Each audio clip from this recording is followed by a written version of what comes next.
अपने बयानों से हमेशा सुर्खियां बटोरने वाले समाजवादी पार्टी के नेता स्वामी प्रसाद मौर्य ने एक बार फिर विवादित बयान दिया है। अपने बयानों से स्वामी प्रसाद मौर्य फिर घिरते हुए नजर आ रहे हैं। दरअसल समाजवादी पार्टी के नेता और यूपी सरकार के पूर्व मंत्री स्वामी प्रसाद मौर्य ने राम मंदिर आंदोलन के दौरान कार सेवकों पर तत्कालीन यूपी सरकार द्वारा गोलियां चलवाने का बचाव किया और न सिर्फ बचाव किया बल्कि कार सेवकों को अराजक तत्व करार दिया। सपा नेता ने क्या कुछ कहा, सुनिए।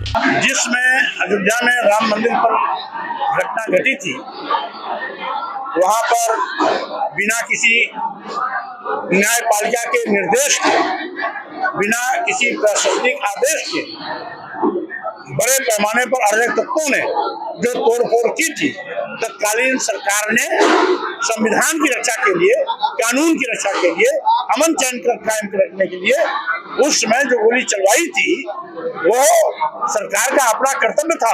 सरकार ने अपना कर्तव्य निभाया था। स्वामी प्रसाद मौर्य के इस बयान पर सियासी पारा भी चढ़ गया है।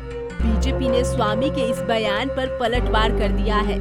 यूपी सरकार के मंत्री दानिश आजाद अंसारी ने स्वामी प्रसाद मौर्य को अपना स्टैंड क्लियर करने की बात कह दी है। समाजवादी पार्टी के नेताओं का हमेशा चाल चरित्र और चेहरा यही रहा है कि वो बेवजह की बातें करके समाज को भटकाएं और समाज का राजनीतिक दुरुपयोग करें।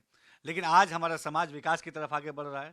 हम एक सामाजिक विरासत की तरफ आगे बढ़ रहे हैं और सभी जाति धर्म मजहब के लोग 22 तारीख को सही है जो बोल रहे हैं स्वामी प्रसाद मौर्य। नहीं, देखिए, स्वामी प्रसाद मौर्य समाजवादी पार्टी के नेता, इन्होंने हमेशा गलत बोला, समाज को गुमराह किया। अखिलेश यादव कहते हैं भगवान आएंगे, बुलाएंगे तो हम जाएंगे। डिम्पल यादव कहती हैं कि हमें न्योता मिलेगा तो हम जाएंगे, और ये कह देते हैं कि स्वामी प्रसाद मौर्य के बयान से मेरा कोई नाता नहीं, और एक तरफ उनको खुली छूट दे रखते हैं। तो यही तो मैं कह रहा हूँ, समाजवादी पार्टी का असली चाल चरित्र और चेहरा यही है कि वो हमेशा समाज में भ्रम की स्थिति पैदा करना चाहते हैं। वहीं स्वामी प्रसाद के इस बयान की केंद्रीय राज्य मंत्री एसपी सिंह बघेल ने भी निंदा की है।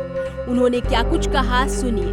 स्वामी प्रसाद मौर्य का ये कहना कि कार सेवकों पर गोली चलाना न्याय संगत था, मैं इससे सहमत नहीं हूँ। वो दिन भारत के लोकतंत्र के लिए काला दिवस था, सनातन धर्म के लिए काला दिवस था, और तानाशाही की पराकाष्ठा थी और निरंकुश शासन की पराकाष्ठा थी।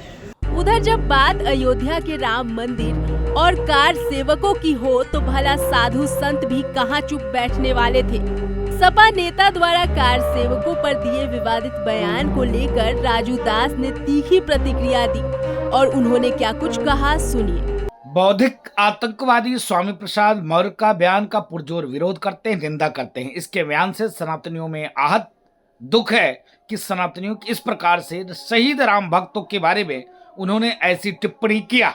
मुझको लगता है कि शुद्ध रूप से ये समाज में द्वेष और जहर घोलना चाहते हैं।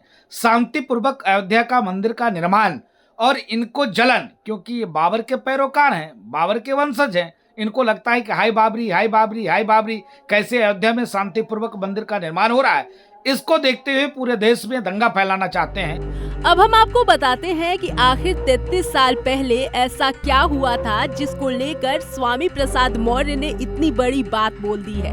दरअसल 33 साल पहले 1990 में अयोध्या के हनुमानगढ़ी जा रहे कार सेवकों पर गोलियां चलाई गई थी। तब यूपी में सपा की सरकार थी और मुलायम सिंह यादव मुख्यमंत्री थे। हिंदू साधु संत अयोध्या कूच कर रहे थे। उन दिनों श्रद्धालुओं की भारी भीड़ अयोध्या पहुंचने लगी थी। प्रशासन ने अयोध्या में कर्फ्यू लगा रखा था। इसके चलते श्रद्धालुओं को प्रवेश नहीं दिया जा रहा था। पुलिस ने बाबरी मस्जिद के 1.5 किलोमीटर के दायरे में बैरिकेडिंग कर रखी थी। कार सेवकों की भीड़ बेकाबू हो गई थी। पहली बार 30 अक्टूबर 1990 को कार सेवकों पर चली गोलियों में 5 लोगों की मौत हुई थी। इस घटना के बाद अयोध्या से लेकर पूरे देश का माहौल पूरी तरह से गर्म हो गया था। इस गोलीकांड के 2 दिनों बाद ही 2 नवंबर को हजारों कार सेवक हनुमानगढ़ी के करीब पहुंच गए थे। इस घटना के 2 साल बाद 6 दिसंबर 1992 में विवादित ढांचे को गिरा दिया गया था।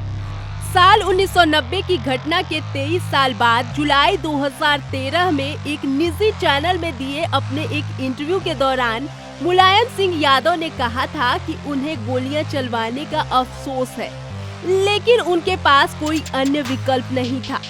बहरहाल अब अयोध्या में लंबे इंतजार के बाद मंदिर का निर्माण हो रहा है। 22 जनवरी को मंदिर में रामलला की प्राण प्रतिष्ठा भी हो जाएगी। इस बीच सपा नेता के इस विवादित बयान ने नया बवाल शुरू कर दिया है।